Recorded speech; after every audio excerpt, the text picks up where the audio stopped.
الحمد لله رب العالمين والصلاة والسلام على رسول الله. maanta halkan waxaa ku soo booqday madaxweynaha wafdi ballaaran oo ka socda waddanka Czech Republic ama jamhuuriyadda Czech ka socda. wafdigaas oo ka kooban xubno ka socda dawladda iyo xubno ka socda jaamacadaha iyo xubno ka socda ganacsatada. madaxweynuhu wuxuu ku soo dhaweeyay waddanka, wuxuu ka warramay taariikhda waddanka iyo geedi socodka dimuqraadiyadda halka aynu marayno. wuxuu u balbalaadhiyay fursadaha ganacsi iyo maalgashi ee waddanka ka jira. waxaanu ku soo dhaweeyay ku marti qaaday inay waddanka gashadaan, jaamacadaha wax la qabsadaan. wuxuu noqon doonaa safarkan kii ugu dambeeyay noqon maayo, kii ugu horreeyay buu noqon doonaa insha Allah. waxaan rajaynaynaa inaynu shirar sidan oo kale aynu isugu nimaadno mustaqbalka. waxaan rajaynaynaa inay shirkadahoodu inoo yimaadaan oo waddanka ay maalgashadaan oo ka faa'iidaystaan fursadaha maalgashi ee aynu leenahay. السلام عليكم تسكى بحية.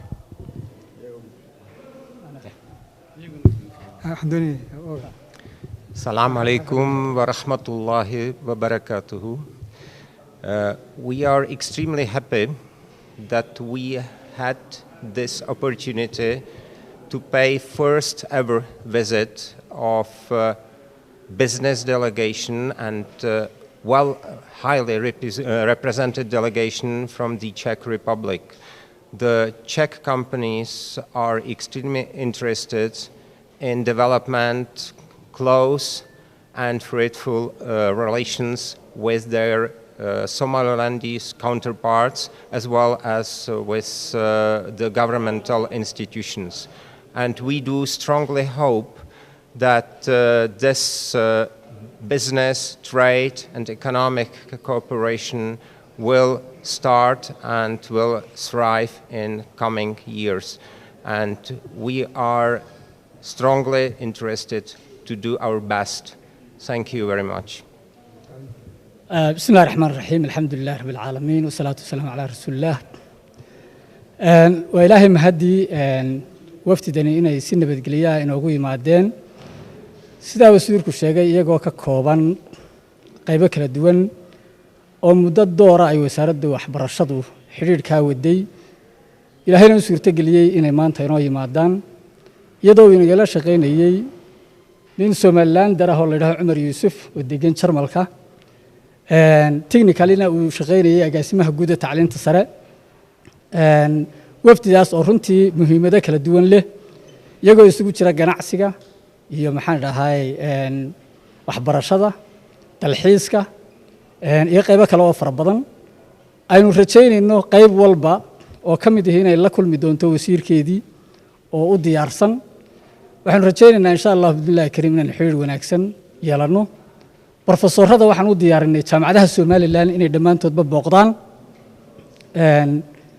insha Allah billahi kariim anagoo rajaynayna dhinaca tacliinta ilaa 4 professor baa la socda oo professorada ugu caansan waddankaasa. aan rajaynayno dhinacaana wax weyn inay naga tari doonaan.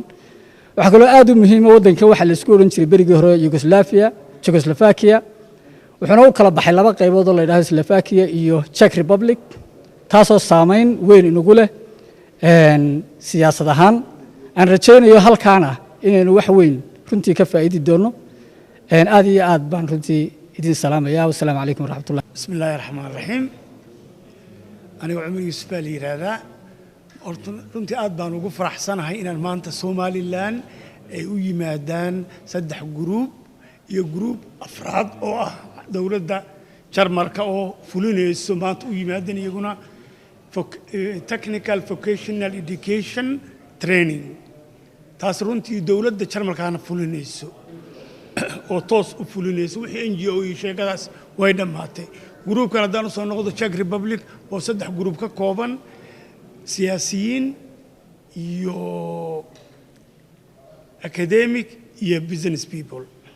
run ahaantii arrintan waxa hirgeliyay oo igala shaqeeyay aniga run ahaantii wasiirka waxbarashada iyo wasiir dawlaha waxbarashada oo runtii aad iskugu taxay 3 gooraan imid oo marka saddexaad isaga airportkii meel kasta noo facilitate gareynayay Mr. Maxamed Xaaji. marka waana mahadsan yahay agaasimaha guud ee waxbarashada wasaaradda arrimaha dibaddana xoog bay maanta noola shaqeeyeen. run ahaantii wax la iloobi kara ma aha. si xoogana waan u wada shaqeyn doonaa mustaqbalka. assalaamu calaykum waraxmatullahi wabarakaatuh.